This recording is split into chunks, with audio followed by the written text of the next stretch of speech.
అందరం మీట్లోకి వచ్చేస్తే వాక్యం స్టార్ట్ చేసుకుందాం.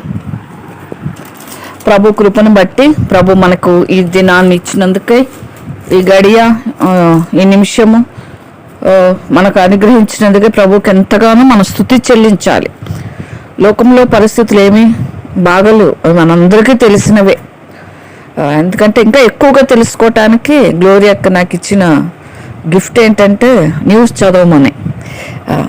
అందరికంటే ముందుగా తెలుసుకుంటున్నాను నేను. నిజంగా ఈ లోకంలో జరిగే విషయాలు తెలుసుకోవటం కూడా ఎంతో ప్రాముఖ్యమైన విషయాలు. నిజంగా వాటిని బట్టి మనకు ప్రభు యొక్క విషయాలు, ప్రభు రాకడ గురించిన విషయాలు కూడా మనకు చాలా బాగా తెలుసుకోవచ్చు.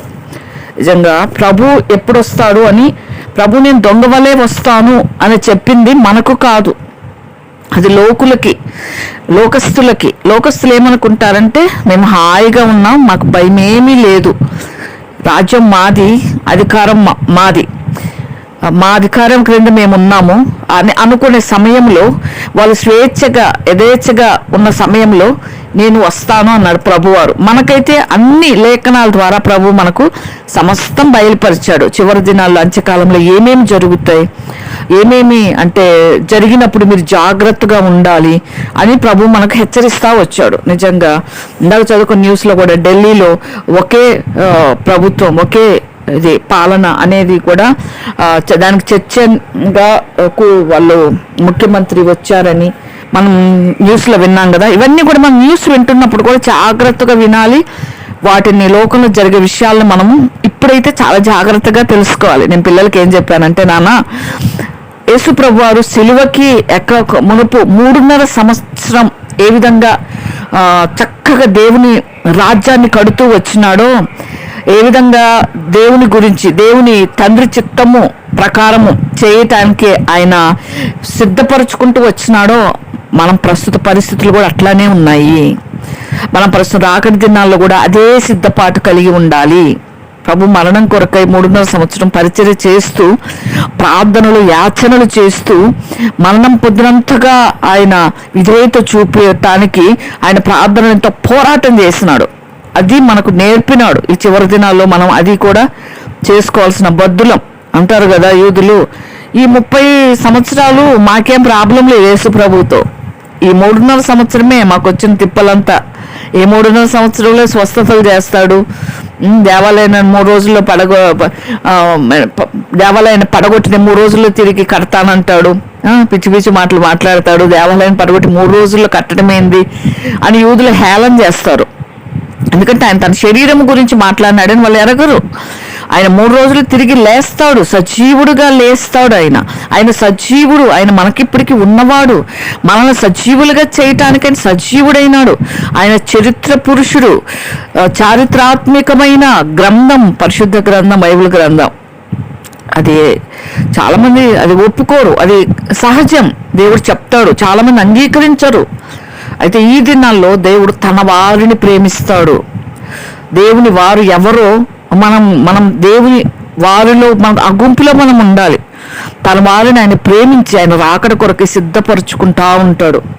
నిజంగా దేవుని రాకడ సమయంలో జరిగే అన్నీ మనం చూస్తూ ఉన్నాం. నిజంగా మనం ఎట్లాంటి పరిస్థితులు వస్తున్నాయంటే, సాతానుడు మ్యాక్సిమం అంటే దేవుని రాకడ లోపే అంటే తొందరగా మనుషులు పడగొట్టేయాలి, మనుషులు పాపంలోకి లాగాలి, మనుషుల్ని చేతనైన వరకు చంపేసేయాలి. అది మామూలు మరణం కాదు, ఆత్మహత్యలు చేయించాలి. ప్రేరేపించు శక్తికి అధిపతి, ఎఫెసీ పత్రిక 6వ అధ్యాయంలో ఉన్నట్టుగా ప్రేరేపించు శక్తికి అధిపతి ఆడు పనిచేస్తున్నాడు. ఆడు ఏళ్తున్నాడు ఇప్పుడు రాజ్యం ప్రజల మీద, ప్రేరేపిస్తున్నాడు. ఏంది, చచ్చిపో. కొంతమంది ప్రేమ, ఇద్దరు యవనస్తులు ప్రేమించుకుంటారు, పెద్దోళ్ళు ఒప్పుకోకపోతే చచ్చిపోండి అని ప్రేరేపిస్తాడు. నిజంగా చాలా జాగ్రత్తగా పిల్లల్ని మనం కాపాడుకునే దినాలు ఇవి. ఎందుకంటే వాడి ఆగడాలు ఎక్కువైపోయినాయి, సాతానుగడ ఆగడాలు. ఒకరినొకరు కోపం పెంచేస్తాడు వాడు. ఒకరినొకరు చంపేసుకుంటున్నారు. దేవుని బిడ్డలు కనపడకుండా చేయాలి, చంపేయండి దేవుని బిడ్డల్ని, జైలులో పెట్టండి, బాధ పెట్టండి. అది ఒక ఎత్తు. క్రైస్తవుల మీదకి వచ్చేది ఒక ఎత్తు అయితే, ఇక అన్నిల్లో కూడా తొందరగా వాళ్ళెక్కడన్నా మారుతారేమో అని వాళ్ళను కూడా చచ్చిపోవటానికి ప్రేరేపిస్తున్నారు. ఎక్కడ చూసిన హత్యలు మనం ఎక్కువగా వింటున్నాం. అసలు ఈ 2025లో విన్నన్ని హత్యలు కానీ మానభంగాలు కానీ, అంటే ధనము గుచ్చిన ఒక డబ్బు పిచ్చి అనొచ్చు ఒక మాటలో. డబ్బు కోసము విచ్చలవిడిగా యవ్వన బిడ్డలు కూడా పాపానికి ఈడ్చుకుని వెళ్ళిపోతున్నారు. మోసాలు చేస్తూ ఉన్నారు, వీడియోలు తీస్తారు, బ్లాక్మెయిల్ చేస్తారు. డబ్బులు ఇవ్వకపోతే మేము ఈ వీడియోలు బయట పెడతామంటారు. అంటే ఎంత మోసాలు, అక్రమ సంబంధాలు. ఒకరిని భర్తం చేసుకుంటారు. ముఖ్యంగా ఆడవాళ్ళు ఎక్కువైపోతున్నారు. ఆడపిల్లలు, యవనస్తుల పిల్లలు, ఆడవాళ్ళు ఎక్కువైపోతున్నారు. ఒకరిని చేసుకుంటారు, తనకు తెలియకుండానే ఇంకొక 2-3 చేసుకుంటారు. మగపిల్లలు చూస్తే వాళ్ళు కూడా ఉన్నారు. అంటే మగపిల్లల కంటే ఆడపిల్లలు ఎక్కువగా ఉన్నారు. అంటే అక్రమ సంబంధాలు, అక్రమం, పాపం పెచ్చిమీరిపోతుంది. విచ్చలవిడిగా పాపం చేస్తున్నారు. పాపానికి అడ్డు లేదు, మాకు ఎదురు లేదు అన్నట్టుగా జీవిస్తున్నారు. తల్లిదండ్రులకు అవిధేయత ఎక్కువైపోయింది. ప్రేమ చల్లారిపోతుంది. చివరి దినాల్లో అక్రమం విస్తరించుట చేత ప్రేమ చల్లారిపోద్ది. ఇంట్లో వాళ్ళు చంపేస్తున్నారు. తల్లిదండ్రులు పిల్లలు ఆస్తుల కోసం చంపేస్తున్నారు. మన రోజు న్యూస్ చదువుతూనే వింటున్నారు మీరు. నిజంగా ఎంత ఇవన్నీ కూడా చెప్పాలంటే ఒక విధంగా రాకడకి సూచనలే. ప్రతి చిన్నది కూడా మనం సీరియస్గా తీసుకోవాలి. ప్రకటన గ్రంథం చివరి అధ్యాయం 22లో చివరి వచ్చినట్టుగా సంఘము ఆ విధంగా సిద్ధపడాలి. ప్రభు అయిన యేసు రమ్ము అని పిలిచే స్థాయికి మనం రావాలి. అలా పిలవకపోతే శ్రమలు పొందుతాం. ప్రభువులు రమ్ము అని ఎందుకు సంఘాన్ని పిలవమన్నాడంటే దేవుడు అలా పిలవకపోతే మీరు సిద్ధపాటుగా లేకపోతే విడిచిపెట్టబడతారు. విడిచిపెట్టబడిన వారికి ఏమేమి శ్రమలు వస్తాయి, అవన్నీ మీ మీదకి వస్తాయి. కాబట్టి సిద్ధపడి ప్రభు అయిన యేసు రమ్ము అనే గుంపులో ఉండండి అంటారు. అంతేకాని అందరూ సిద్ధపాటు లేని వాళ్ళ కోసము ప్రభువు నమ్మి ఇప్పుడు దాకా వాక్యాలు వింటూ సంఘానికి వెళ్తూ బోధలు వింటూ కూడా అనేకమైన బోధలు. ఈ దినాలు చేతులకు ఫోన్ వచ్చేసింది. ఎక్కడ మనకంటే బాగా అన్యులకి వాక్యం తెలుసు. యూదుల గురించి తెలుసు, ఇశ్రాయేల్ ప్రజల గురించి తెలుసు, యేసు ప్రభు ఎవరో తెలుసు, ఎప్పుడు లేచాడో తెలుసు, ఆయన కార్యాలు తెలుసు, బైబిల్ మొత్తం తెలుసు. ఇప్పుడు మనం చేయాల్సింది మనల్ని మనం కాపాడుకుంటూ, మన పిల్లల్ని కాపాడుకుంటూ, మన సంఘాలని కాపాడుకుంటూ జీవించే దినాలు. అక్కడక్కడ కొన్ని ప్రదేశాల్లో వాక్యం సువార్త ప్రకటించబడని ఉన్నాయి. దాని కొరకే ప్రభు ఎవరినైతే కోరుకున్నాడో వాళ్ళని పంపినట్లుగా మనం ప్రార్థనలు చేయాలి, ఎక్కువగా ప్రార్థనలు చేయాలి. అంటే చివరిదాన్ని ఇంకొక ముఖ్యమైన సూచన ఏంటంటే సంఘాల్లోకి చొరబడతారు. సంఘం వాళ్ళదా, చర్చి వాళ్ళదా, మందిరం ఎవరో స్థలం కొంటారు, ఎవరో కట్టుకుంటారు. దేవుని బిడ్డలు కట్టుకుని, అంటే ఇప్పుడు ఒకరి ఇంట్లోకి మనం దౌర్జన్యంగా వెళ్ళలేం కదా. ఇప్పుడు మనం రోడ్డు మీద కొట్లాడుకుంటుంటే అది కామన్ రోడ్డు కాబట్టి కొట్లాడుకుంటారు. అసలు వేరే ఊరికి ఎవరన్నా వస్తేనే ఏమంటారు, నువ్వు కాని ఊరికి నీ ఊరు ఎక్కడో ఇక్కడికి వచ్చి మా మీద నువ్వు కొట్లాట పెట్టుకుంటున్నావు అంటారు సామాన్యంగా. కానీ ఇప్పుడు ఎట్లా అయిందంటే చర్చి లోపలికి వచ్చి మతోన్మాదులు విచ్చలవిడిగా ప్రవర్తించడం మాత్రమే కాకుండా, కూడికలు ఆపేయటం మాత్రమే కాకుండా, ఇప్పుడు ఏం జరుగుతా ఉన్నాయంటే ఇళ్లల్లో కూడా వస్తున్నారు. ఎవరైనా ఇళ్లల్లో పెట్టుకుంటుంటే ఎవరినో ఒకరిని హిందువులు పంపుతారు. ఈ విషయాల్లో మనం జాగ్రత్తగా ఉండాలి. పంపేసి వాళ్ళ కోసం వచ్చినట్లుగా మా హైందవులు ఇంట్లోకి ఎందుకు పిలుచుకున్నామని గందరగోళం సృష్టించి చేసే దినాలు ఇవి. అక్రమ కేసులు పెడుతున్నారు దేవుని బిడ్డల మీద, పాస్టర్స్ మీద. నిజంగా ఇవన్నీ కూడా ఎక్కువగా జరుగుతున్నాయి. చాలా మంది దైవజనులు మరణిస్తున్నారు. ఎవరైతే ప్రభు కొరకై అంటే ఈ దుర్దినాలు చూడలేరు నా బిడ్డలు అని నమ్మకస్తులు ఎవరైనా ఉంటే వాళ్ళని ప్రభు తీసుకపోయినా ఆశ్చర్యపోవాల్సిన అవసరం లేదు. అటువంటి దినాల్లో ఉన్నాం మనం. ప్రభు రాకడ కొరకై మన సిద్ధపాటు కలిగిన వారం అయితే ప్రభు రాకడ వరకు మనల్ని ఉంచుకుంటాడు ఆయన. లేదా నా బిడ్డ రక్షించబడింది, నా కొరకు నమ్మకంగా జీవిస్తా ఉంది, కానీ శ్రమలకి ఈ బిడ్డ ఉండలేదు అనుకుంటే ఒకవేళ తీసుకెళ్ళినా మనం ఆశ్చర్యపోవాల్సిన అవసరం లేదు. అటువంటి దినాలు ఇవి. నేను సంవత్సరం ఆరంభంలోనే దేవుడు నాకు అనిపించింది. ఎందుకో చాలా మంది దైవజనులు ఈ లోకం విడిచి వెళ్ళిపోతారు అని నేను చెప్పాను కూడా. చాలా మంది దైవజనులు దేవుడు తీసుకొని వెళ్ళిపోతాడు ప్రభు అని చాలామంది దైవజనులు, గొప్ప గొప్ప బైబిల్ పండితులు, బోధకులు కూడా చాలామంది ప్రభు దగ్గరికి రీసెంట్గా కూడా వెళ్ళిపోయిన వారు ఉన్నారు. అంటే ప్రశ్నార్థకంగా ఏంటంటే అది అందరికీ ప్రశ్నార్థకమే, కానీ మనకు ప్రశ్న కాదు. అది ప్రభు ముందే చెప్పినారు. నిజంగా యెషయా గ్రంథంలో మనకు ఇంతకుముందు కూడా మనం చూసుకున్నాం, 54 55 56లో అనుకుంటా. నిజంగా అక్కడ అంటే ఈ చివరి దినాల్లో జరిగే వాటిని చూడకుండా ఆయన భక్తులనైనా కొనిపోతాడు అని ఉంది. నిజంగా అటువంటి దినాల్లో మనము ఉంటున్నాం. నిజంగా ఆ దినాలు 57 యెషయా గ్రంథంలో, నీతిమంతులు నశించుట చూచి ఎవరునూ దానిని మనసును పెట్టరు, భక్తులైన వారు తీసుకుని పోబడుచున్నారు, కీడు చూడకుండా నీతిమంతులు కొనిపోబడుచున్నారని ఎవరికి తోచదు. ఈ లోకంలో జరిగే కీడు చూడకుండా కొంతమంది దేవుని బిడ్డలనైనా తీసుకొని వెళ్ళిపోతా ఉన్నాడు. నిజంగా మనమైతే మనకు కలిగిన రక్షణను గట్టిగా పట్టుకోవాలి. నిజంగా అటువంటి దినాల్లో మనం ఉంటా ఉన్నాం. నిజంగా భయంకరమైన దినాలు ఇవి. నిజంగా మన మరణానికి సహితము భయపడకూడదు. ఎందుకంటే మరణానికి భయపడేది ఎవరంటే ప్రభు నమ్మని వాళ్ళు. కాకపోతే కుటుంబంగా మనం సిద్ధపడితే ఇంకా మంచిది. ఎందుకంటే మన బిడ్డల్ని మనం సిద్ధపరచుకోవాలి కదా. మన బిడ్డల కొరకు మనం ప్రార్థన చేసుకోవాలి. ప్రభువా, మా బిడ్డలతో కలిసి నేను ఎదుర్కొనేలాగా చేయమని మనం ప్రార్థన చేసుకోవాలి. ఎవరికి ఎవరు అవసరమో వాళ్ళని ఖచ్చితంగా ప్రభు వారు ఉంచుతారు. దానికి ఏమీ ఇబ్బంది లేదు. చాలా ప్రదేశాల్లో నిజంగా మన సౌత్ ఇండియాలో తప్ప అంత చీకటని చెప్పాలి. నిజంగా మనకి ఇప్పుడు పగలైతే అమెరికాలో చీకటి అనుకుంటాం, కానీ మన సౌత్ ఇండియాలో చెప్పే అమ్మంత నార్త్ అంతా చీకటే అని చెప్పాలి. దేవుని బిడ్డలకి జైల్లో మగ్గుతూ ఉన్నారు. నిజంగా రాజస్థాను, ఉత్తరప్రదేశ్, మధ్యప్రదేశ్, ఒరిస్సా, ఛత్తీస్గఢ్, తర్వాత ఈ ప్రదేశాలన్నిట్లో, గుజరాత్, ఈ రాష్ట్రాలన్నిట్లో కూడా క్రైస్తవుల్ని అంటే ఇంకా జైలుల్లో అంటే చిన్న కారణంతో చిన్న రీజన్ ఎవరైనా బైబిల్ పంచారా, పత్రిక పంచారా, వాళ్ళకి జైలు, 7 సంవత్సరాలు జైలు, జరిమానాలు. ఈ విధంగా ఉన్నాయి పరిస్థితులు. ఇంత కఠోరమైన పరిస్థితులు ఇంతకుముందు సౌత్లోనే ఉండే, ఇప్పుడు ఇక్కడికి కూడా వచ్చేసినాయి, మన దగ్గరకు వచ్చేసినాయి. మన దగ్గర కూడా భయంకరమైన దేవుని బిడ్డలను ఏ విధంగా గత కొద్ది దినాల్లో మనం చంపేసినారు, మనం చూసినాం. ప్రవీణ్ అన్న విషయంలో ఇంకా అనేకమైన విషయాల్లో మనం ఎన్ని చూస్తామో మనకైతే తెలియదు నిజంగా. కాబట్టి మనము ప్రార్థన చేయాలి, ప్రార్థనలో మెలకువగా ఉండండి. ప్రభువారు సిలువకి ఎక్కక ముందు శిష్యులకు చెప్పినారు కదా, పేతురు, యోహాను, యాకోబులకి ఏం చెప్పారు? వాళ్ళు సోకి నిద్రపోతా ఉంటే వచ్చేసరికి వాళ్ళు తూగుతూ ఉంటారు. కొద్దిసేపు నా కోసం మేల్కోలేరా? కొద్దిసేపైనా నా కోసం మేలుకొని ప్రార్థన చేయలేరా? మీ శోధనలో ప్రవేశించుకున్నట్లు మెలకుగా ఉండి ప్రార్థన చేసుకోండి అన్నాడు ప్రభు. ఇప్పుడు కూడా అదే దినాల్లో ఉన్నాం. ప్రభు రాకడ దినాల్లో కూడా అదే పరిస్థితులు. మనం మెలకుగా ఉండి మన కోసం మాత్రమే కాదు, ప్రభు బిడ్డలు ఎక్కడెక్కడైతే చదివి ఉన్నారో వారి కోసం మనం మెలకుగా ప్రార్థన చేయాలి. వారు కూడా ప్రభు సిద్ధపరిచినట్టు ప్రార్థన చేయాలి. మంచి దినాల్లో ప్రభుని విడిచి ఎవరు వెళ్ళిపోకుండా ప్రార్థన చేయాలి. ప్రభు రాకడలో ఎత్తబడే గుంపులో మనం ఉన్నట్లుగా ప్రార్థన చేయాలి. మేము బిలాసపూరు, కొంతకాలం రాయపూర్కు కూడా మేము పరిచయం వెళ్ళే వాళ్ళం. ఆ టైంలోనే మేము 2016లో అక్కడ సేవ చేసినాం.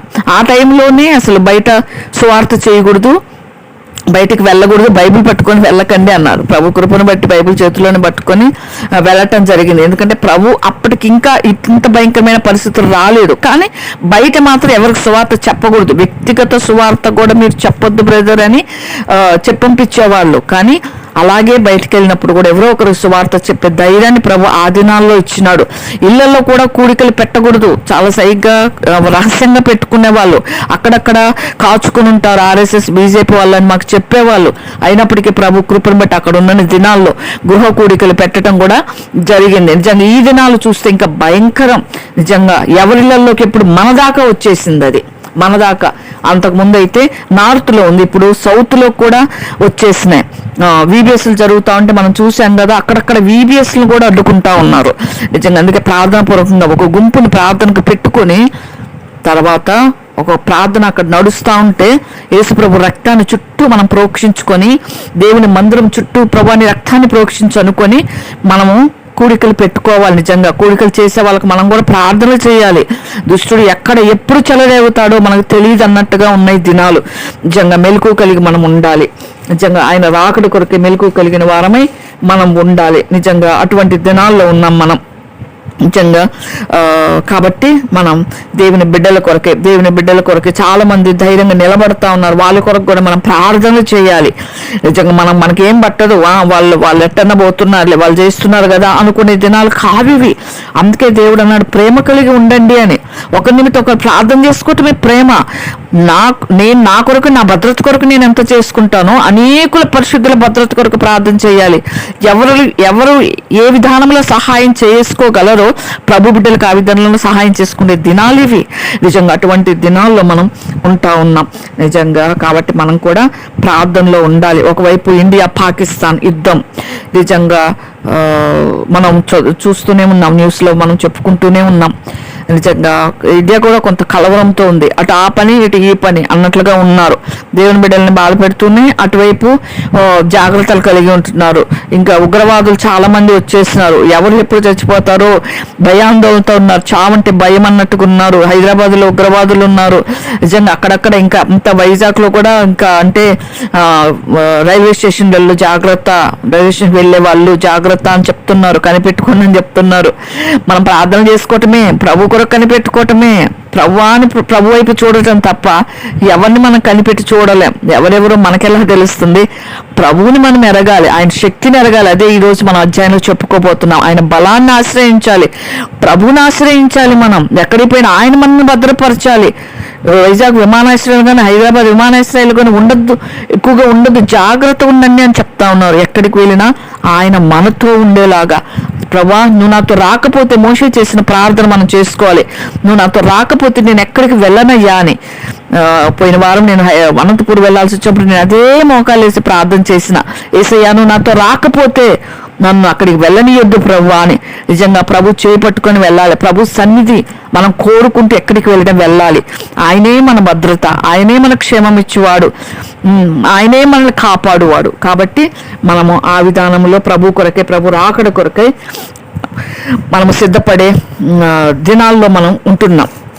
నిజంగా ఈ దినము మనము నిన్నటి దినము 42వ అధ్యాయం చెప్పుకున్నారు కదా, ఆనంద్ మీరంటే చెప్పారు బైబిల్ స్టడీలో. అది నిజంగా 42వ అధ్యాయం నుంచి కోరహు కుమారులు రాశారు ఈ పరిశుద్ధ గ్రంథంలో. కీర్తన 42 నుంచి 49వ అధ్యాయం వరకు కోరహు కుమారులు రాశారు. నిజంగా ఎవరైతే అధ్యాయాలు రాస్తారో వారి గురించి కొంచెం మనం చెప్పుకుంటే బాగుంటుంది. అంటే కోరహు కుమారులు ఎవరు అనేది మనకు తెలుసు. నిజంగా సంఖ్యాకాండంలో కోరహు కుమారులు ఏ విధంగా కోరహు చనిపోయాడు మనకు తెలుసు. దైవజనుల మీదకి, మోషే మీదకి, అహరోను మీదకి కోరహు కుమారులు వ్యతిరేకంగా లేచినప్పుడు దేవుని కోపం వస్తుంది. మీరేనా, మేము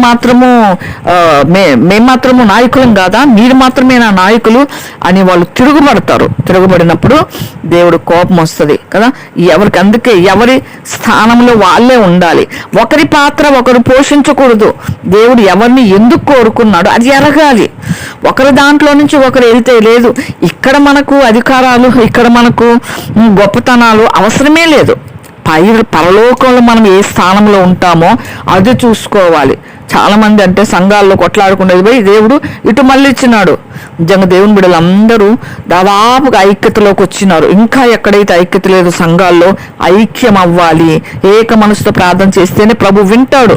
ప్రభు పాదాల దగ్గర చేరి మనం ప్రార్థన చేసుకోవాలి. ఏకాత్మ, ఏక మనసు అంత్యకాలంలో రాకపోతే చాలా కష్టం. మనం సిద్ధపడిన లెక్క కాదు.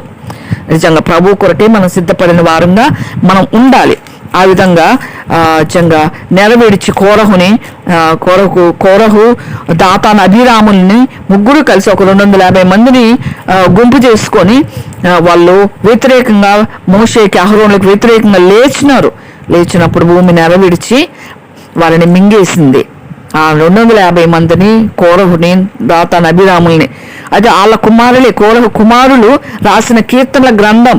నిజంగా చాలా మంది తల్లిదండ్రుల్ని బట్టి పోకుండా చాలా భక్తితో పెరిగే పిల్లలు కూడా ఉంటారు. తల్లిదండ్రులు అవిధేయులైనప్పటికీ కోరహు అంటే ఒక గుంపుని ఏర్పరిచి అవిధేయత ఉన్నప్పటికీ కుమారులు అయితే తమను తాము కాపాడుకున్నారు. ఇది చాలా గొప్ప విషయం. అందుకే మనం దేవుని బిడ్డలను చిన్నప్పటి నుంచి మనం పెంచాలి. అందుకే చిన్న పిల్లల్లో ఉన్నంత విశ్వాసము మనలో అంటే పెద్దవాళ్ళల్లో పెద్దగా పెరిగే కొద్దీ ఉండదు.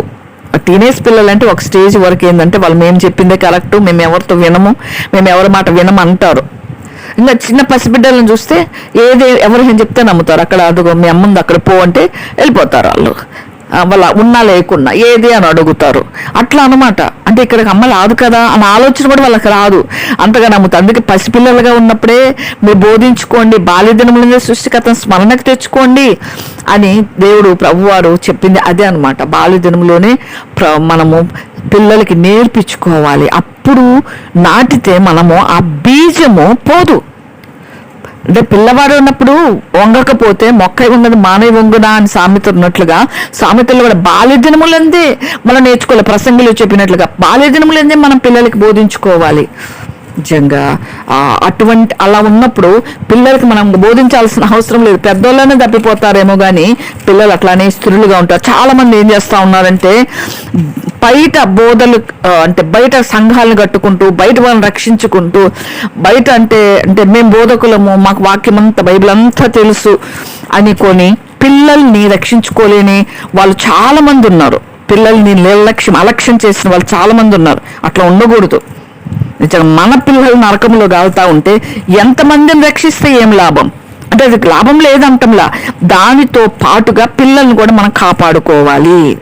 నిజంగా పిల్లల్ని కాపాడుకునే బాధ్యత పిల్లల్ని దేవుడు ఇచ్చింది మనకు. మనల్ని నమ్మి మనకు బహుమానంగా ఇచ్చారు. చాలా మందికి పిల్లలు ఉండరు. ప్రభు మనకు పిల్లల్ని ఇచ్చారంటే ఎంత నమ్మకపోతే ఇచ్చారు. వీళ్ళైతే నా కొరకే పెంచుతారు పిల్లల్ని ప్రభు నిజంగా మనకిచ్చినాడు. నిజంగా అందుకే మనం ఏం చేయాలంటే జాగ్రత్తగా పిల్లల విషయం కూడా పరిచర్య అంత ప్రాముఖ్యము, పిల్లలు అంతే ప్రాముఖ్యం. ఈక్వల్గా ఉండాలి. ఒక పరిచర్యకి వెళితే ఒక పిల్లల్ని చూసుకోవాలి. అటువంటి విధానంలో మనం ఉంటేనే కానీ మన పిల్లల్ని మనం ప్రభు కొరకే సిద్ధపరచలే.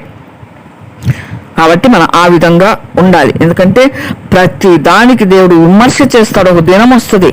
ప్రసంగి చెప్తారు కదా, సొలొమోను గారు రాసినారు కదా, ప్రసంగి 12:14 వచనంలో 12వ అధ్యాయంలో ఘోరమైన ప్రతి అంశమును గురించి దేవుడు విమర్శ చేయనప్పుడు ఆయన ప్రతి క్రియను అది మంచిదే గాని చెడ్డదే గాని తీర్పులోనికి తెచ్చును. నిజంగా మభ్య పెడతాడు సాతానుడు ఈ చివరి దినాల్లో. ఇదేం పాపంలే, ఇదేం తప్పేం పెద్ద తప్పేం కాదులే, చివరిలో నువ్వు ప్రభా అంటే ఆయన క్షమిస్తాడులే, అసూయ పెద్ద పాపం కాదులే, ఓరవలేనితనం పెద్ద పాపం కాదులే, ద్వేషం పెద్ద పాపం కాదులే, కపటం పెద్ద పాపం కాదులే, ఇతరులు మోసపుచ్చే అబద్ధాలు పెద్ద పాపం కాదులే. అంటే ఇతరులు మోసపరచడానికి అబద్ధాలు అది పాపం కాదులే. ఇతరులకు కీడు చేయటం, చాటు గోతులు దవ్వటం అది సునాయాసంగా అయిపోయిన ఈ దినాల్లో ప్రతిదీ కూడా సున్నితంగా చూడటం లేదు. చాలా సెన్సిటివ్గా ఆలోచించే దినాలు ఇవి. అసలు కనీసం ఎక్కడికన్నా అంటే ఎవరైనా ప్రేమతో పలకరించే దినాలు కూడా లేవు ఈ దినాల్లో. ఫోన్ చేసి పలకరించే పరిస్థితులు కూడా లేదు ఈ దినాల్లో. అంత కఠినులు అయిపోయినారు. అంత అలక్ష్యం, చెప్పాలంటే కఠినత్వం కంటే నిర్లక్ష్యం, అలక్ష్యం. ఒకరంటే ఒకరికి ప్రేమ లేదు, ఒకరంటే ఒకరికి పట్టింపు లేదు, ఒకరి మీద ఒకరికి బాధ్యతలు లేవు. ఒక కుటుంబంలోనే ఐక్యత, సమాధానము, ప్రేమ లేదు, చల్లారిపోయినాయి. అది మన కుటుంబాల్లో ఆ మాట నెరవేరకుండును గాక. ఎందుకంటే అనేకుల ప్రేమ చల్లారుతుంది. చివరి దినాలు అక్రమ విస్తరిస్తుంది, ప్రేమ చల్లారిపోద్ది. ప్రేమ చల్లారిపోయిన స్థితి మనలో ఉంటే ఆ గుంపులో ఉంటాం. మనం ప్రేమ కలిగి ఉంటే మనం ప్రభు గుంపులో ఉంటాం. నిజంగా ప్రభు ఏర్పరచుకున్న వారి గుంపులో మనం ఉండాలి. ప్రభు యొక్క తన వారిని ఆయన ప్రేమించును అన్నారు కదా, ఆ గుంపులో మనం ఉండాలి. మనం ఆయన్ని ప్రేమిస్తే ఆయనే మనల్ని కాపాడుకుంటాడు. మన మనస్సాక్షి నిర్దోషంగా ఉంచుకుంటే, నిందారహితంగా ఉంచుకుంటే ఆయన కాపాడుకుంటూ కూడా ఆయన మన చేయి పట్టుకుంటాడు. కాబట్టి ఇవి అన్నమాట. అందుకు కోరహు పిల్లలు కూడా చిన్నప్పుడే అన్ని విన్నారు. మేము చిన్ననాటి నుంచి చూసాం అనే ఒక కీర్తన రాస్తారు. బాల్య దినముల నుండి మేము అనేక విషయాలు వింటూ వచ్చినాం. అదే బాల్య దినాల నుంచి వాళ్ళ పితరులు చెప్పిన వాక్యాలు విని వాళ్ళు స్థిరంగా నాటుకొని పోయినారు ప్రభువులో. చాలా చక్కటి అధ్యాయాలు రాసినారు. నిజంగా కోరవులో అంటే 42వ కీర్తనలో కూడా దుప్పి నీటి వాగులకు ఆశపడదేవా, నీకోసం నా ప్రాణం ఆశపడతా ఉంది. మన ప్రాణం ప్రభు కొరకు ఆశపడాలి అన్నట్టుగా చక్కగా రాసి ఎంతగా కోరవ కుమారులు ఎంత మంచి సాక్ష్యం కాపాడుకున్నారంటే, దేవా నీకోసం ప్రాణం ఆశపడతా ఉంది.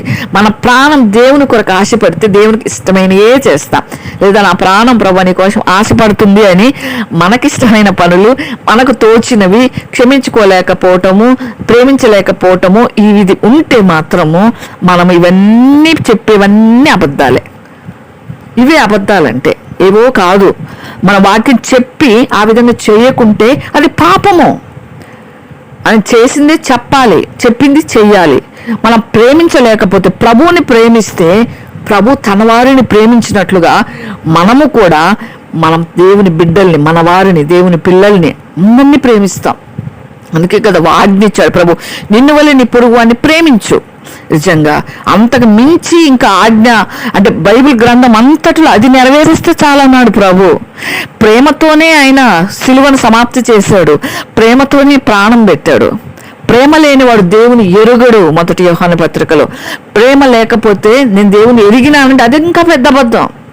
ఇతరుని ప్రేమించడం రాదు, ఇతరుని పలకరించడం రాదు, ఇతరు బాగోగులు కనుక్కోవటం నీకు చేత కాదు, నేను దేవుని ప్రేమిస్తున్నా అంటారు. ఎంత అబద్ధం అది. అబద్ధాలు అంటే ఏదో చిన్న చిన్న అబద్ధాలని అది అనుకుంటాం.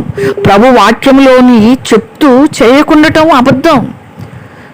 నిజంగా ఇవి చాలా చాలా సెన్సిటివ్గా ఉండాలి. ఈ దినాల్లో వాక్యాలు కూడా మనం జాగ్రత్తగా మనము ధ్యానించుకోవాలి, వాక్యాన్ని చదువుకోవాలి. మనం నిజంగా నా కన్నీళ్ళు నాకు అన్నపానం లేనివని రాసిన, నిజంగా నీ దేవుడు ఏమాయనని వారు నిత్యమనుచుంటే నా కన్నీళ్ళు అనపై ఏమైపోయాడయ్యా నీ దేవుడు అంటే వాళ్ళ కన్నీరు కారుస్తూ ప్రభు దగ్గరకు వచ్చినారు కౌరవ కుమారులు. ప్రభుని విడిచిపెట్టకుండా, అవును ఏమైపోయావయ్యా దేవుడా, నువ్వు మాకు ఎక్కడున్నావు అని విడిచిపెట్టకుండా వాళ్ళ కన్నీటి ప్రార్థనలు చేయటం అనేది చాలా కృంగిపోయిన వేళ కూడా. నిజంగా ఈ 42, 43లో కూడా కొన్ని కలిసినాయి. 42:6 నా దేవా నా ప్రాణం నాలో కృంగి ఉన్నది, కావున యోర్దాను ప్రదేశంలో నుండి హెర్మోను పర్వతంలో నేను నీ సారు కొండ నుండి నిన్ను జ్ఞాపకం చేసుకుంటున్నా. పర్వతాల దగ్గర, కొండల దగ్గర కూడా నిన్ను జ్ఞాపకం చేసుకుంటున్నా. యోర్దాను ప్రదేశంలో నా ప్రాణం నాలో కృంగినప్పుడు ప్రభువా నేను నిన్ను జ్ఞాపకం చేసుకుంటున్నా. మన ప్రాణం కృంగినప్పుడు మనం ప్రభువుని జ్ఞాపకం చేసుకోవాలి. మన ప్రాణం అలసిపోయినప్పుడు ప్రభువుని జ్ఞాపకం చేసుకోవాలి. మనుషుల్ని జ్ఞాపకం చేసుకుంటే, మనుషులు పలకరించలేదు అనుకుంటే వాళ్ళ మీద ఆయాసపడటం, వాళ్ళ మీద సనగటం, గొనగటం స్టార్ట్ అయిపోద్ది. మనం పాపం చేసిన వాళ్ళం అవుతాం. అందుకే ప్రతి విషయంలో ప్రభువుని జ్ఞాపకం చేసుకోవాలి, ప్రభు వైపు చూడాలి, ప్రభు మీద ప్రాణం పెట్టుకోవాలి. కౌరవ కుమారుడు చెప్పినట్టుగా, నా దేవా నీ కొరకు నా ప్రాణం ఆశపడుతుందయ్యా, నా ప్రాణం నిన్ను నమ్ముకుంది ప్రభువా. అన్ని పరిస్థితుల్లో నీవు మాత్రమే చాలిన దేవుడవు అన్నప్పుడు మనము ఇతరుల మీద ఆయాసపడే పరిస్థితులు రావు. చూడు వాళ్ళు ఎంత ప్రేమ లేదు, కనీసం పలకరించరు అనుకునే పరిస్థితులు కూడా రాకుండా మనం ప్రభు మీదే ఆశ పెట్టుకుందాం, ప్రభు వైపే చూద్దాం, ప్రభువే మన జ్ఞాపకానికి రావాలి, ప్రభువే మనకు అన్ని పరిస్థితులు గుర్తుకు రావాలి. అది కౌరవ కుమారుడు రాసింది. నిజంగా దేవుడు కృప, ఆయన పగటివేళ యెహోవా తన కృపను కలుగు చేయని ఆజ్ఞాపించు. రాత్రివేళ ఆయన కూర్చిన కీర్తన, రాత్రివేళ కూడా దేవుని గురించి కీర్తనలు పాడుకుంటున్నారంట కౌరవ కుమారులు. నా జీవనదాత దేవుని గూర్చి ప్రార్థనయు నాకు తోడుగా ఉన్నవి. దేవుని గూర్చిన ప్రార్థనే నాకు తోడుగున్నాయి. మనుషులు కాదు, మనుషులు మాకెవరు తోడులేరే. నేను మోకరించి అన్నాను మహిమతో, నాన్న మన ముగ్గురమే ఉన్నాం కదా, నిజంగా మనకు తోడు యేసయ్య ఉన్నాడు. ఎక్కడున్నా యేసయ్య తోడుగా ఉంటే 1,000,000 మందికి సమానం కాదు. నిజంగా ఎలీషా ఒక్కడే కూర్చున్నప్పుడు చుట్టూ అగ్నిరథాలు, గుర్రాలు కనబడి శత్రువులు పారిపోయినట్లుగా ప్రభువు తోడుంటే చాలు. నిజంగా ఆయన మన తోడు, ఆయన మనకు ఆశ్రయం. ప్రభు నాకు దేవుని గూర్చి ప్రార్థన ఎక్కడ ఉన్నా ప్రభుని ధ్యానించుకోవాలి, ప్రభుని మనన చేసుకోవాలి. ఒక్కోసారి అనిపిస్తుంది దేవుడు మర్చిపోయినట్లు. కౌరవ కుమారుడు అట్లే అనుకోని అంటున్నారు, నీ వేళ నన్ను మర్చిన ప్రభు మర్చిపోడు, ప్రభు పరీక్షిస్తాడు. కొన్నిసార్లు మౌనంగా ఉంటాడు, ఇంకా ప్రభు మీద ఆధారపడటమేలాగో. ఏ పరిస్థితి ఎవరేమన్నా మన విశ్వాసం తొలగిపోకుండా చివరి దాకా తీసుకొచ్చి గెలిపిస్తాడు ప్రభు మనల్ని. అందుకే ఆయన చాలాసార్లు పరీక్షిస్తారు. చిన్న చిన్న పరీక్ష లేకపోతే పెద్ద పరీక్ష వచ్చినప్పుడు తట్టుకోలేం. అందుకే ప్రభు మెల్లమెల్లగా సిద్ధపరుస్తాడు. అంటే LKG, UKG, first class, second class ఎట్లా నెమ్మదిగా చిన్నప్పటి నుంచి చదువుకుంటూ పైకి వెళ్ళిపోతారో ప్రభు మెల్లమెల్లగా నేర్పిస్తూ వస్తాడు కదా. ఎగ్జామ్ రాసి ఎగ్జామ్లో మంచి మార్క్స్ వస్తేనే కదా నెక్స్ట్ క్లాస్కి వెళ్తారు. ప్రభు కూడా ఆత్మీయ జీవితంలో కూడా అంతే. ప్రభు ఆయనకు పెట్టే పరీక్షల్లో మనం విజయం పొందినప్పుడు ఇంకొక మెట్టు ఎక్కేలాగా ప్రభు మన ట్రైనింగ్ ఇస్తాడు. పక్షి తన పిల్లలకి ట్రైనింగ్ ఇస్తుందంట. పక్షి గూడు కట్టి అట్లానే గూట్లో పెట్టి ఆహారం పెడతా ఉంటే అవి గూట్లోనే ఉంటాయంట. కొంతకాలం తర్వాత పక్షి ఏం చేస్తుందంటే ఆ గూడు చెడిపేసినప్పుడు అప్పుడు ఆ పిల్ల పక్షులు ఇట్లా పైకి ఎగురుతాయి. గద్దైతే ఏం చేస్తుంది తెలుసా, ఆ పిల్లలు పైకి ఎగిరి అప్పుడప్పుడే కదా నేర్చుకునేది, అవి కింద పడబోయే సమయంలో అది వచ్చి రెక్కలు చాపి వాటికి కింద అలా రెక్కలు చాపినప్పుడు ఆ రెక్కల మీద వాళ్తాయి పక్షులు. ఆ విధంగా ఎగరటం పక్షి నేర్పించినట్లుగా ప్రభు మనకు కూడా లోకంలో ఉన్నాం, ఈ లోకం మనది కాదు, ఇది యాత్రికులం, మన పరదేశులం. యాత్ర అంతే, కొంతకాలం యాత్రా జీవితం ఇది. ఈ యాత్రలో మనకు దేవుడు అన్నీ నేర్పిస్తాడు. ఎందుకంటే అందరూ ఒకలాగా ఉండరు కదా, లోకంలో అందరూ ఒకేలాగా జీవించరు కదా. అందుకని ప్రభువారు మనకు అన్ని పరిస్థితులు వస్తాయి ఈ లోకంలో. ఒక్కొక్కరి మనస్తత్వాలు ఒక్కొక్కలాగుంటాయి కాబట్టి, ఒక్కొక్క లోక పరిస్థితులు ఒక్కొక్కలాగుంటాయి కాబట్టి ప్రభు మనకు అన్ని నేర్పించుకుంటూ వెళ్తాడు. ఇప్పుడు అంత సుఖం ఇచ్చేసిన ప్రభు నీ బిడ్డనైనందుకు నాకెందుకు ప్రభు ఇన్ని కష్టాలంటే, సరే సుఖపడు అంటాడు. ఒక్కసారి లోకం నుంచి మన మీదకి ఏదన్నా వస్తే అప్పుడు ఆశ్చర్యం వేస్తుంది, మనకు భయం వేస్తుంది. కాబట్టి అలా ఉండకూడదు, తట్టుకోలేము అప్పుడు. అందుకే చిన్న చిన్న పరీక్షల నుంచే ప్రభు మనకి పైకి తీసుకెళ్తాడు. అందుకే ఆయన పెట్టే పరిశోధనల్లో మనము గెలవాలి. అందుకే కోరహు కుమారులు ఆ విధంగా ప్రభు మీదే బాధలో కష్టంలో కూడా ప్రభు మీదే వాళ్ళు ఆధారపడిన అట్లుగా వాళ్ళు నేర్చుకున్నారు. నిజంగా అటువంటి జీవితం మనం నేర్చుకోవాలి కోరహు కుమారుల వలె. నిజంగా అందుకే అంటాడు కదా, పేతురు గారు కూడా అంటాడు, మీకు ఏదో వింత సంభవించి లోకంలో జరిగే వాటిని బట్టి చూసి వింత సంభవించినట్లుగా మీరు అనుకోబాకండి. లోకంలో అనేకమైన భక్తులు కలిసి జరిగినట్లే మీకు కూడా జరుగుతూ ఉన్నాయి అని చెప్తాడు. నిజంగా అటువంటి ఆ విధంగా మనం కూడా, అంటే ఇది గతంలో దేవుని బిడ్డలకి జరిగినాయే మనకు కూడా జరుగుతున్నాయి అనుకోవాలా. పేతురు పత్రిక 2:11 చెప్తారు, ప్రియులారా మీరు పరదేశులు, యాత్రికులు కనుక ఆత్మకు విరోధముగా పోరాడు శరీర ఆశలను విసర్జించి అన్ని జనులు మిమ్మల్ని ఏ విషయంలో దుర్మార్గులను దూషింతురో ఆ విషయంలో వారు మీ సత్క్రియలు చూచి వాటిని బట్టి దర్శన జన్మ దేవుని మహిమపరుచినట్లు వారి మధ్య మంచి ప్రవర్తన గల వారి ఉండవాలని మిమ్మల్ని బతిమాలుకొనుచున్నాను. మనల్ని చూచినప్పుడు కొంతమంది చూచి మారే వాళ్ళు ఉంటారు. దేవుని బిడ్డలు అంటే చూచి మారాలి. అంటే నా గురించి నాకు చెప్పుకోవటం కాదు, కానీ ఆ పైన మిద్దె మీద ఓనర్స్కి పనిచేసే సర్వెంట్ అంటది, మా మేడం ఎప్పుడు ఇంట్లో తలుపేసుకొనే ఉంటారు, బయటికి రారు అని. దేవుని అవసరానికే బయటికి వెళ్ళాలి, రాకుండా ఎందుకుంటాం. కానీ మందిరానికి వెళ్ళేటప్పుడు, బయటికి ఏదైనా పని నుండి వెళ్ళేటప్పుడు ఖచ్చితంగా వస్తాం. వాళ్ళకు కూడా దేవుని మాటలు చెప్పేశాను. కాబట్టి ప్రభు యొక్క బిడ్డలంగా మనము ఒక ప్రత్యేకించబడిన వారంగా మనం ఉండాలి. ప్రత్యేకమైన జీవితం అన్యజనులను చూచి దేవుని మహిమపరుచినట్లుగా మనం ఉండాలి.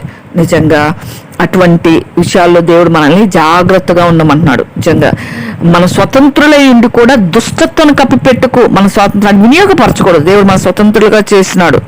మనం ఆ విధంగా ఉండదు. ఇది కోరహు కుమారులు రాసిన పత్రికలో నుంచి మనం నేర్చుకోవాల్సిన ఈ విషయాలన్నీ కూడా, చిన్నది కూడా మనం సెన్స్ చేయాలి, చిన్న విషయాలు కూడా మనము ఖచ్చితంగా తీసుకోవాలి. ఇంకా మనము 43వ అధ్యాయములో కూడా దేవా కోరహు కుమారులు రాశారు 42 నుంచి 49 వరకు, నాకు న్యాయం తీర్చయ్యా, భక్తి లేని జన్మతో నా పక్షాన్ని వ్యాజ్యమాడు ప్రభువా, కపటం కలిగి దౌర్జన్యం చేయవారి చేతిలో నుండి నీవు నన్ను విడిపించుదువు. నమ్మకం ఉంది, కోరహు కుమారులకి విశ్వాసం ఉంది దేవుని మీద.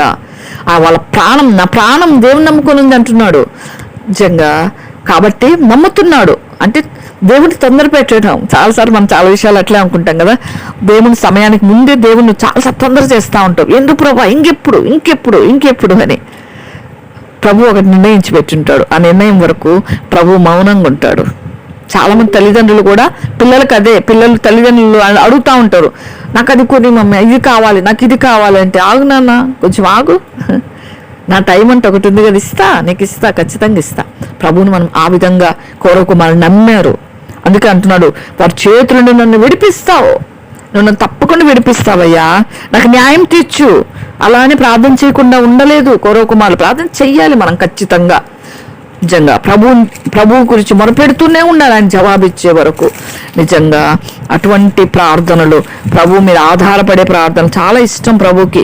నువ్వు నాకు దుర్గమైన దేవుడవు, నన్ను త్రోసివేసితివేమి, నేను శత్రు బాధ చేత దుఃఖాక్రాంతులని సంచరింపనేలా. నేను శత్రువులు ఉన్నారు కౌరవ కుమారుల చుట్టూ, వాళ్ళ ద్వారా నేనెందుకయ్యా బాధపడాలి, నన్ను ఎందుకు బాధ పెడుతున్నావు, శత్రువు చేతిలో నన్ను కాపాడు అని ప్రభు కౌరవ కుమారులు ప్రార్థన చేస్తూ ఉన్నారు. నిజంగా కాబట్టి ప్రభు మనకు సహాయకుడు, ప్రభు మన కృంగిన వేళ లేవనెత్తువాడు. రోమా 8:26 ఉన్నట్టుగా అటువంటి ఆత్మయు మన బలహీనత సహాయం చేస్తూ ఉన్నాడు. నిజంగా ఈ విధంగా మనం చూస్తాం. నిజంగా తర్వాత మనం ఆశ కూడా చక్కటి ప్రార్థన, అంటే మన ప్రార్థన చేస్తూనే ఉండాలి. కౌరవ కుమారుల వల్ల అంటానని చెప్తున్నాను. 2వ దినచర్య 14:11 చేశాడు. ఆశ మీద కూషీలు దండెత్తి వచ్చినప్పుడు చక్కటి ప్రార్థన చేసిన. నిజంగా దేవునిపై ఎంతగా ఆధారపడ్డాడు మనం చూసినాం, ధ్యానించుకున్నాం కూడా.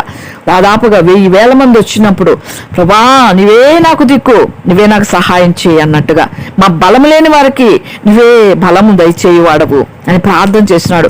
దేవుడే బలంగా ఎంచుకున్నాడు, దేవుడే యుద్ధం చేయవాడుగా నిజంగా మొరపెట్టుకున్నాడు. దేవుని సహాయం కొరకు దేవునిపై ఆధారపడ్డాడు. ఆ విధంగా ఇక్కడ కోరహు ఆధారపడ్డాడు. మనం కూడా ఆ విధంగా ఆధారపడాలి. నిజంగా ఇంకా 2వ దినవృత్తాంతాలు గ్రంథములు మనం ఇంకా చూస్తే 16:2 కూడా బయేషు యుద్ధానికి వచ్చినప్పుడు కొంచెము ఆశ కొంచెము అంటే దేవుని మీద ఆధారపడటము తగ్గించినాడు. ఆ విధంగా మనం ఉండకూడదు. ఆరంభంలో బాగా దేవుని పైన ఆధారపడి విజయం పొందినాడు.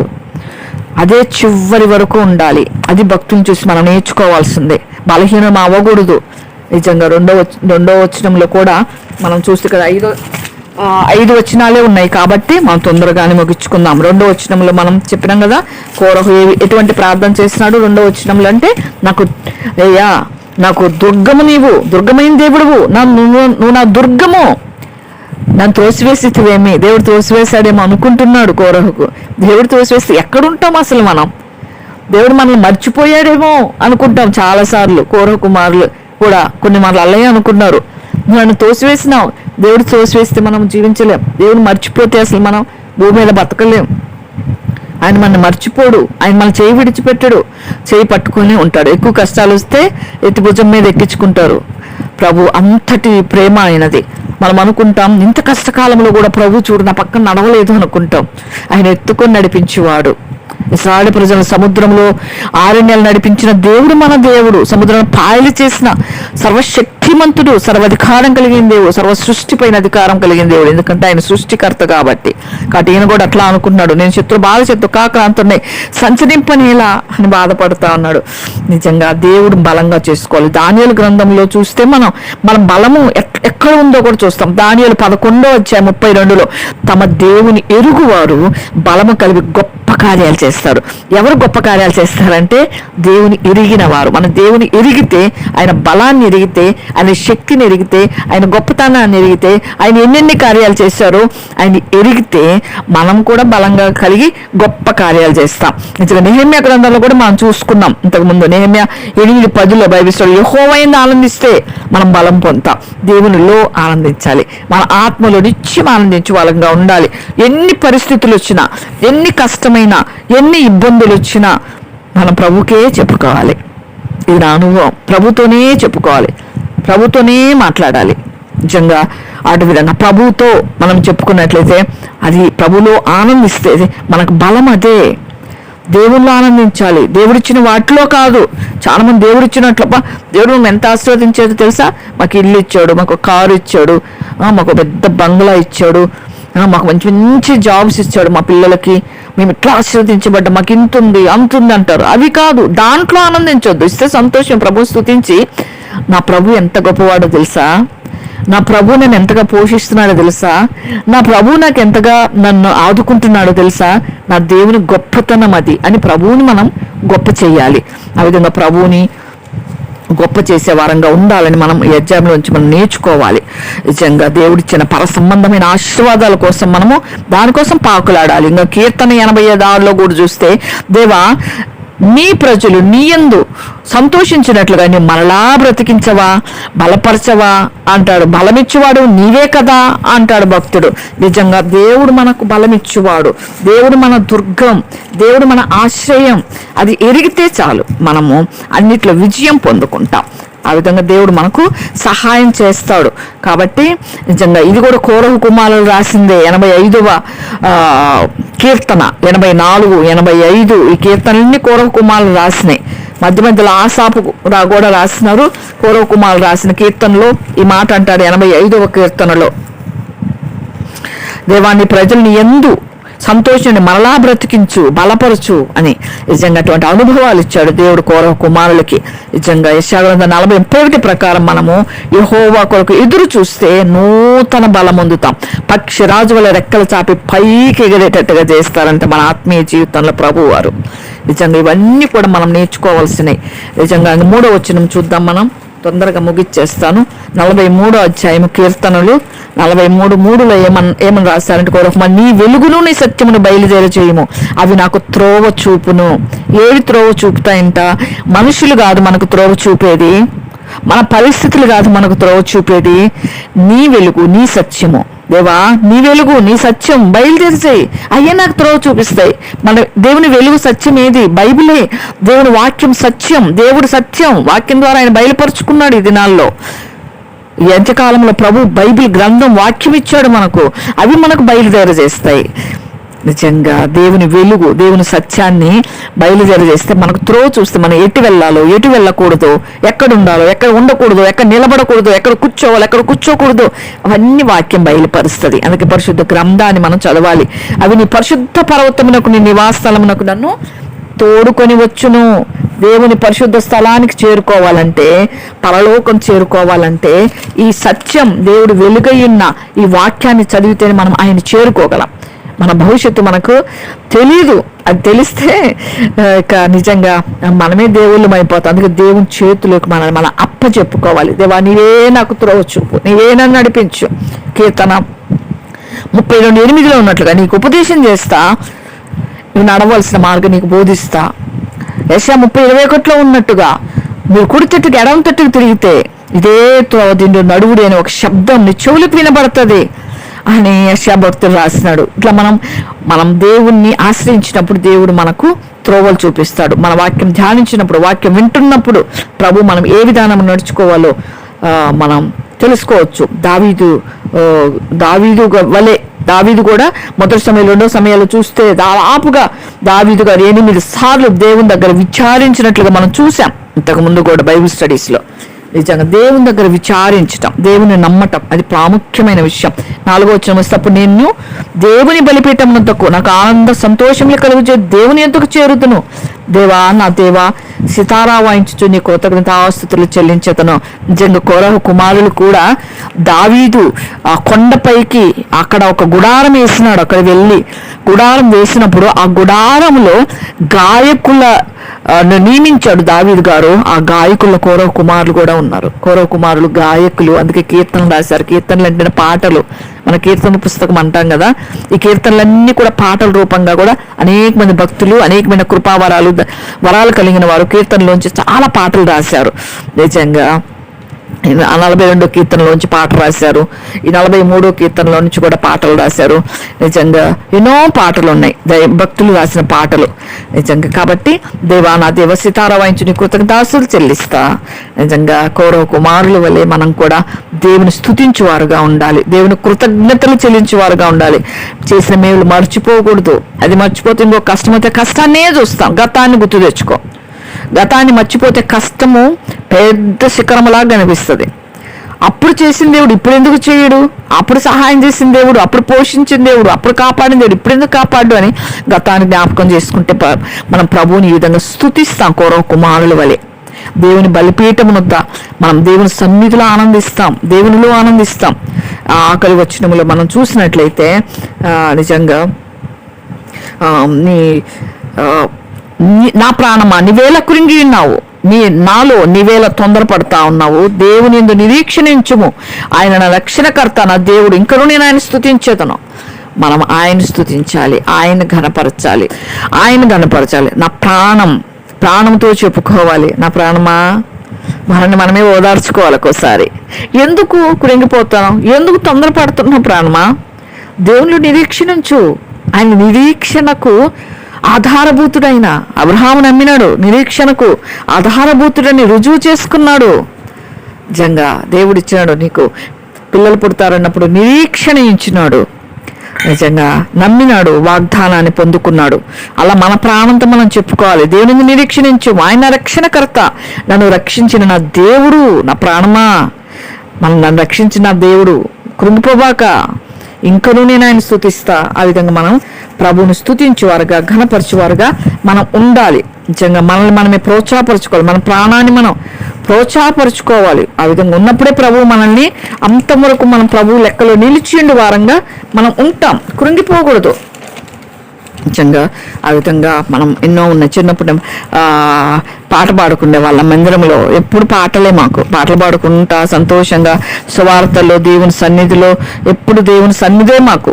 అదే మందిరంలో దేవుని సన్నిధికి వెళ్తా ఉంటేనే అదే దేవుని సన్నిధిలోనే దేవుడు మమ్మల్ని కుటుంబీకులుగా కట్టాడు. మమ్మల్ని దేవుని ఇంట్లో దేవుని సన్నిధి ఎప్పుడు కూడా మేలే చేస్తుంది.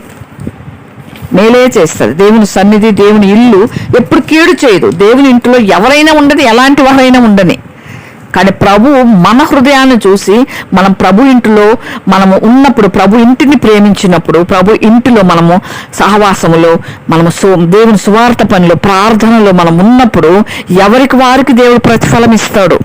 నిజంగా అందరూ అక్కడికే వచ్చారు, మా జీవితాలు అక్కడే కట్టబడ్డాయి. దేవుని ఇంటికే తీసుకొచ్చాడు ఆయన బిడ్డల్ని, మా 3 సిస్టర్స్ కూడా ఆ విధంగా కట్టబడినాం, దేవుని ఇంటిలోనే కట్టబడినాం. నిజంగా ఆ విధంగా ఉన్నాం. మా పెద్ద అన్న కొరకు రక్షణ, సంపూర్ణ రక్షణ, యథార్థ రక్షణ కొరకు దయచేసి మీరు ప్రార్థన చేయండి. ప్రభువుని నమ్ముదాం. తమ్ముడు అయితే పరిచర్లో ఉన్నాడు, వారి కుటుంబం కొరకు కూడా ప్రార్థన చేయండి. అందరూ ఒకరికొకరు మనం ప్రార్థన చేసుకోవాలి. బద్దులం మనం కూడా ఒకరిని ప్రార్థన చేసుకుంటున్నాం. ఇంకా అనేకుల కోసం మనం ప్రార్థన చేసే వాళ్ళంగా మనం ఉండాలి. నిజంగా మన ప్రాణం కృంగిపోయినప్పుడు మనకు మనమే ఓదార్చుకుందాం, మనం ధైర్యం తెచ్చుకుందాం. జరిగే పరిస్థితులు బట్టి ప్రార్థనలు అలర్ట్గా ఉందాం. మన పరిస్థితులను బట్టి బెనకొద్దు, జంకొద్దు, తొనకొద్దు. ప్రభు ఉన్నాడు. ప్రభు మనం చేపట్టుకున్నప్పుడు ప్రభుకి ఏదైతే మనకు అది అవుద్ది. ప్రభు మన ముందు ఉంటాడు. ప్రభు తగిలిన తర్వాతే మనకు వస్తుంది. పేతురు గారు ఇట్లానే వెళ్తా ఉన్నారంట, ముగిచ్చేస్తాడు ఒక్కటి చెప్పి. పేతుడిని సిలువ వేయటానికి తీసుకొని వెళ్తే తప్పించుకొని వెనక్కి పారిపోయిస్తున్నాడంట. ఇది చరిత్రలో పుస్తకాల్లో రాసినారు. వెనక్కి వస్తా ఉంటే పేతురు గారు అక్కడ ఆ గవిని దగ్గర ప్రభు అని నిలబడుకొని ఉన్నారంట.